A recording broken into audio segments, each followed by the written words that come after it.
Hello everybody, I'm hippienolic 2, and today I'm going to be discussing the new Pokemon game that is Pokemon Sun and Moon for the Nintendo 3DS coming in November.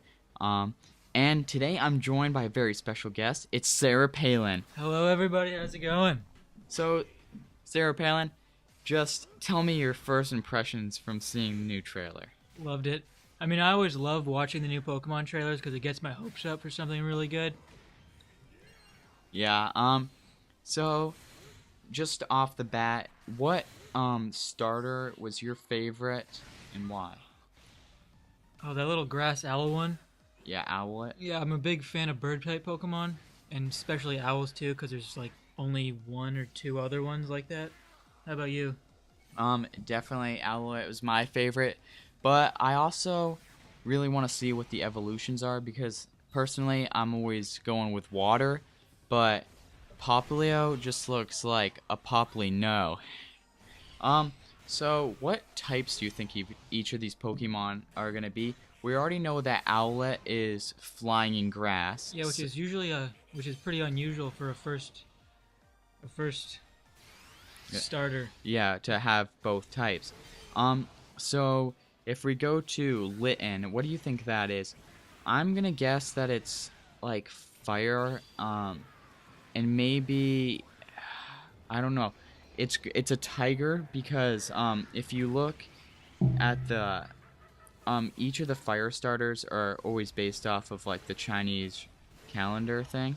So this one's a cat, and the only cat on it is a lion.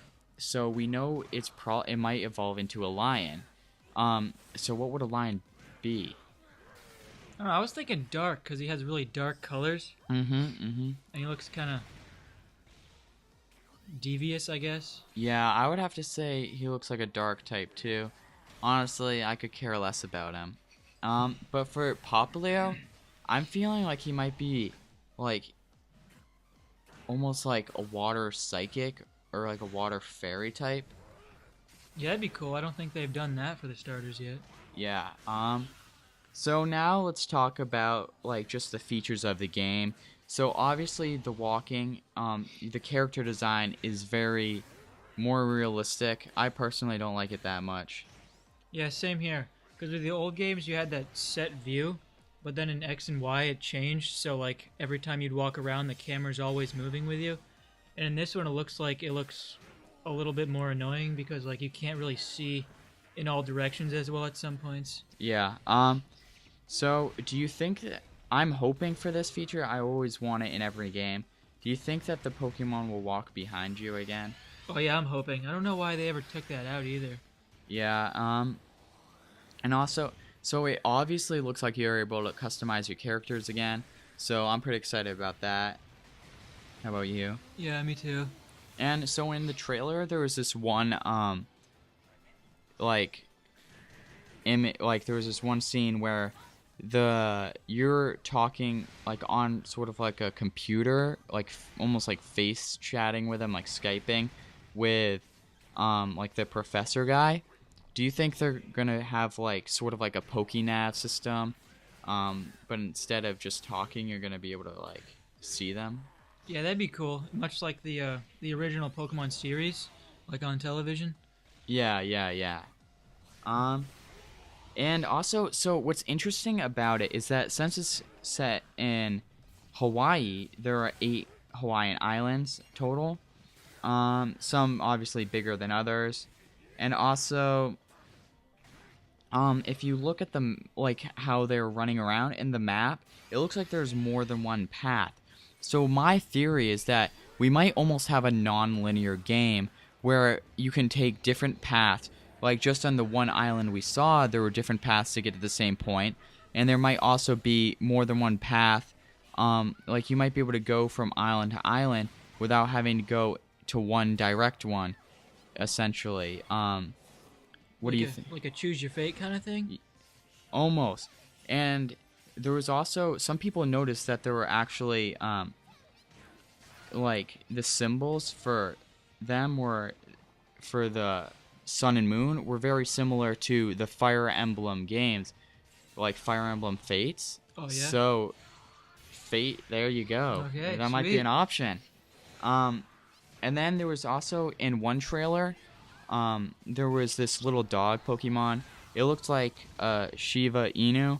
I personally think it's pretty cool looking, and it's just like another dog Pokemon, probably like Growlithe. I don't know.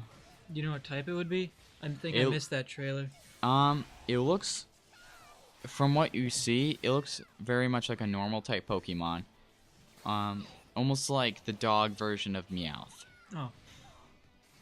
And, so what do you think, like, the trading's gonna be? Do you think they're gonna just use Pokebank in order to get your Pokemon from, like, X and Y? Because obviously they wouldn't be backwards compatible, since you'd be getting, like, all these new Pokemon in the old games. Yeah, I think they should wait till after the Elite Four before you could do that.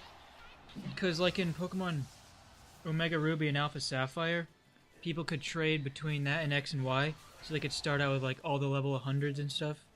So it made it, like, really annoying. Yeah, that was definitely annoying. And also, I don't like how people can, like, wonder trade. I think that should be, like, after the Elite Four, or maybe, like, after you beat all 8 gyms. Because you go online and people already have, like, these Everything. Yeah, it really takes a lot of the fun out of it, and takes a lot of the challenge out. And do you think it's going to be compatible with Pokemon Go? Like, you might be able to take your Pokemon around like the Pokewalker? Yeah, I hope so. That'd be cool, like what they did in Heart Gold and Soul Silver. That would definitely be neat. Yeah. Now, anything else to say? Nope. Now, I don't think this is going to be Amiibo compatible. I don't see anything on the box art. I mean, it is pretty soon, but I just don't think there would be any use for it at this point. Yeah, having to collect all like 800 and something Amiibo Pokemon are pretty nuts. Yeah. And just wrapping it up, any ideas for any Pokemon? I think they should bring in the underground or with the secret bases. I mean, that'd be cool. And any, like, specific style Pokemon, like any ideas, like that they could base a Pokemon off of? Office supplies would be cool. They already have a set of keys. So you're saying like a stapler? Definitely like a stapler. Rob Schneider is the stapler. Okay, that's pretty much it. I'd just like to thank you for being here, Sarah Palin. Be sure to like and subscribe if you like this video. You can follow me on Twitter at hippienolic2. And as always, just have a good day.